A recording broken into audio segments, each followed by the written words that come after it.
अस्सलामुअलैकुम व्यूअर्स, अगर आपके पास घर में चावल बच जाएं तो बचे हुए चावल और आलू से बहुत ही मज़ेदार और न्यू रेसिपी बनाएं। स्टेप बाय स्टेप एक एक चीज़ बताऊंगी, अपनी वीडियो को एंड तक पूरी वॉच करना है। तो चलें शुरू करते हैं। 1 कप चावल है और साथ में मैंने 2 आलू लिए हैं। इनको आपने कद्दूकश करना है। थोड़ा सा दिखा देती हूँ, आपका कीमती टाइम बिल्कुल भी ज़ाया नहीं होगा। कद्दूकश तो सभी घरों में होते हैं। अगर आप कद्दूकश नहीं करना चाहते तो फिर आप कटर से इसको बारीक बारीक कट करिएगा, इसके लच्छे रखिएगा, फिर आपकी रेसिपी बहुत मज़े की बनेगी। 3 से 4 मरतबा मैं इसको अच्छे से वॉश कर लूँगी। 1 कप जो चावल हैं उनको आपने दरदरा सा पीस लेना है। अगर आपके पास चॉपर नहीं है तो फिर आप इसको कूट भी सकते हो। अगर कूट नहीं सकते फिर हाथ से अच्छे से मैश कर लीजिएगा, हाथ से भी बहुत अच्छे से मैश हो जाएंगे।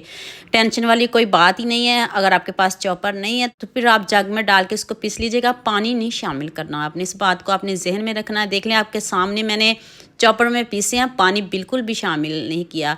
और आलू में भी पानी बिल्कुल भी नहीं। 3 से 4 मरतबा अच्छे से वॉश किया है और पानी मैंने इसका निचोड़ दिया है। अगर आलू में पानी हुआ तो सारी रेसिपी ख़राब हो जाएगी, फिर ना मुझे कहिएगा आपसे रेसिपी क्यों अच्छी नहीं बनी। तो 1 कप चावल है, साथ में 1 प्याज डाल दें, सब्ज़ मिर्च डाल दें, खूब सारा सब्ज़ धनिया डाल दें। तो आप इसको बहुत अच्छे से मिक्स करते हैं। अभी हम मसाले भी डालते हैं इसमें, पहले अच्छे से इसको मिक्स कर लेते हैं।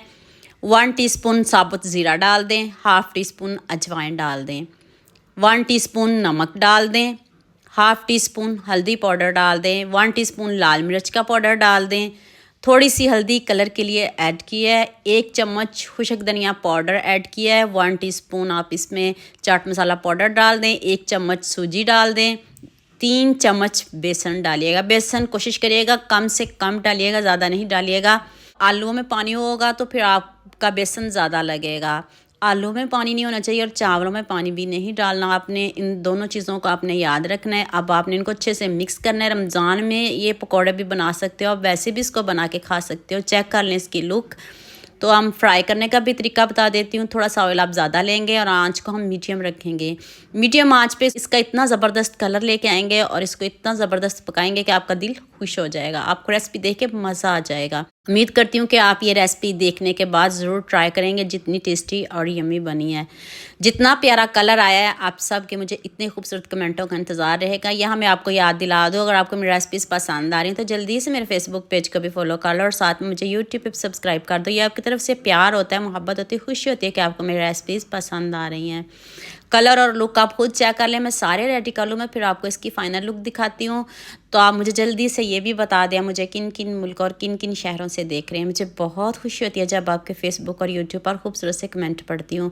आप सबका खूबसूरत कमेंट करने का बहुत बहुत शुक्रिया। और आप सबके लिए भी दिल से दुआ है मेरी, आप भी हमेशा खुश रहें और हमेशा मेरे साथ ऐसे ही जुड़े रहें। जितने टेस्टी मज़े के पकौड़े बताएं हैं मुझे भी, आप सबके इतने ही मज़ेदार कमेंटों का इंतज़ार रहेगा। फेसबुक वालों का बहुत बहुत शुक्रिया, वो मुझे बहुत प्यार देते हैं। आप सबकी मोहब्बतों का बहुत बहुत शुक्रिया।